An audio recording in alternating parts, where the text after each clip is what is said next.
Hello techies. Welcome to our brand new video series focused on helping you get the most of your experiences in life. Before we start the video, let's know about Upptalk. Upptalk is a live, interactive platform for software training, furnishing robust personalities who could take on universal business platforms. What about location? Where did these values come from? I think it's from the hiring restrictions. You're correct, from the hiring restrictions. We had put in these values in the hiring restrictions. If you had left them as blank, like no job restrictions kind of thing, then this would not be automatically filled. You would have to select those values.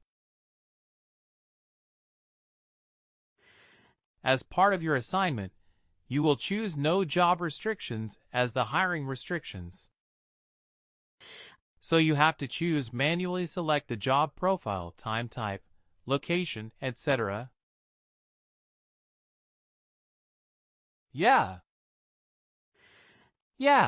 by the way, we were hiring and position staffing model, then I mean these restrictions were not inherently right. It happened.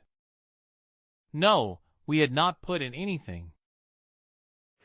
No, we had not put in anything. We had just put the job profile. That's all we had done. We had not put in. It is inherited. Yes, if you define that in the position restrictions, then yes, at the time of hiring you will see these options automatically filled in. Alright. Okay. So I click on Submit.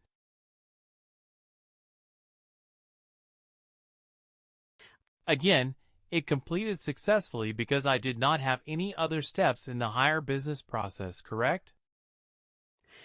That's why it's straight away completed. Let me go and check the members of the supervisory organization. We have Martin Walters, right? We have Martin Walters as the particular. I mean as a member of this organization. And one more thing I want you to notice carefully. For Martin Walters, you see what is mentioned here, this second column? What does it say? What does the header heading say? Job. It says, the job. Right. The heading says, job. If I go to XYZ Motors, and if I look at the super, if I look at Daniel Sloan, what does this say?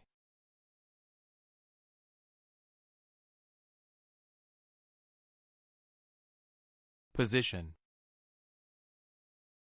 Why? Is it the starting model that you choose because of the staffing model? Absolutely. Yes. Because the staffing model here is position management. So this is a position. If I go to executive here, the staffing model is job management. Right, job management. So this is a job. Okay. Now, one more interesting thing.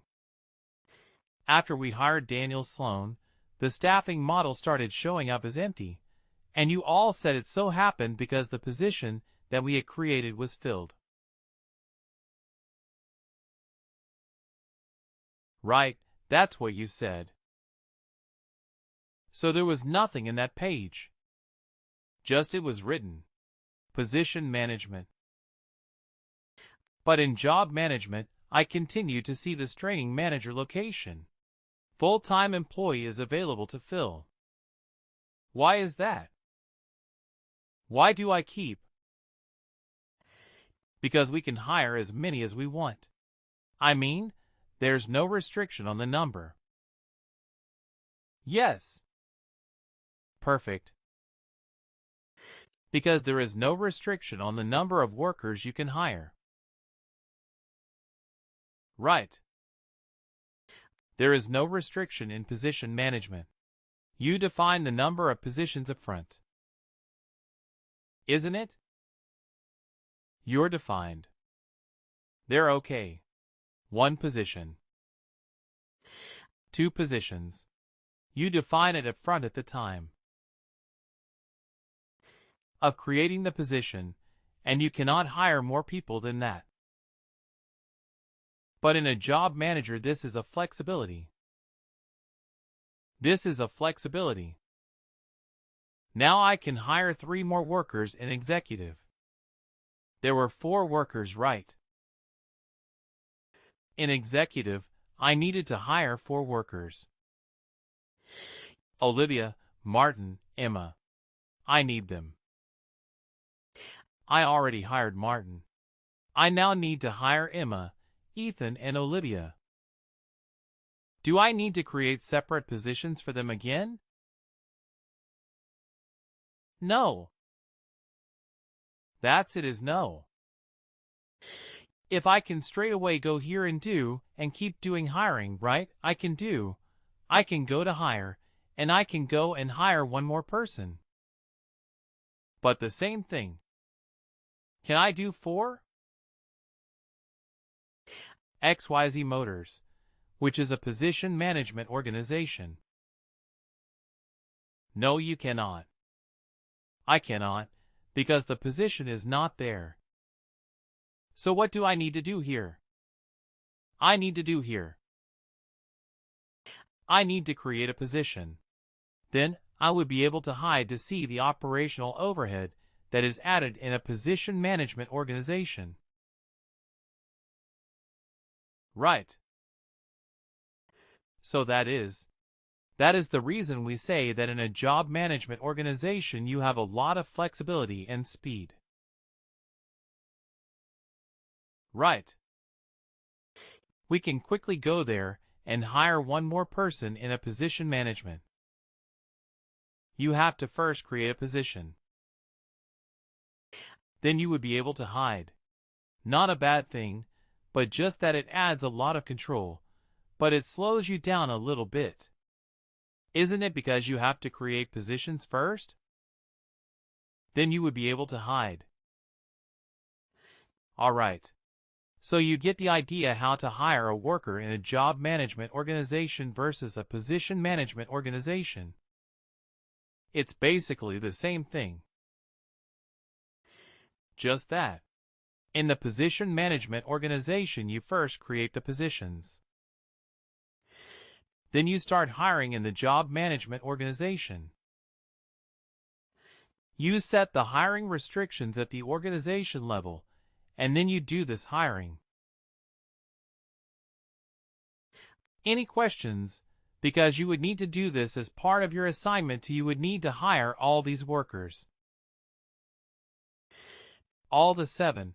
1, 2, 3, 4, 5, 6, 7 workers, all the 7 workers you need to hire. So let me give you a hint. You need to create 7 job profiles. XYZ Chief Executive, Sales Specialist, Office Manager, and so on. So you need to create this 7 job profiles, and you would need to do the hire in the respective organization. I see a very, very common mistake where people hire everybody in executive. First, get this structure. First, create this structure.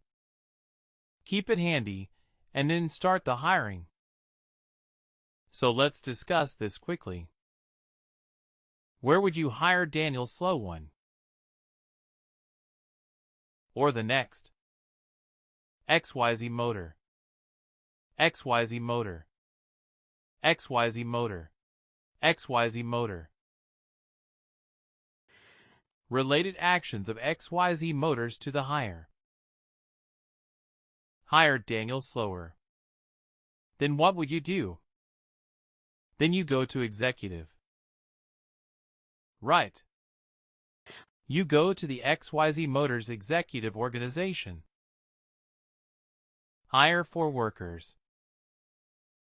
Then you go to XYZ Motor Sales.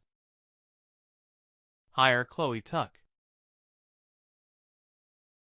Navigate to XYZ Motors Manufacturing.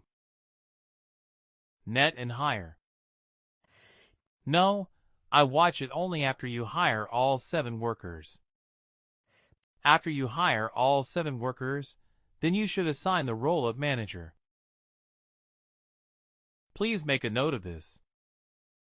Do not worry about assigning the role of manager from the beginning. First hire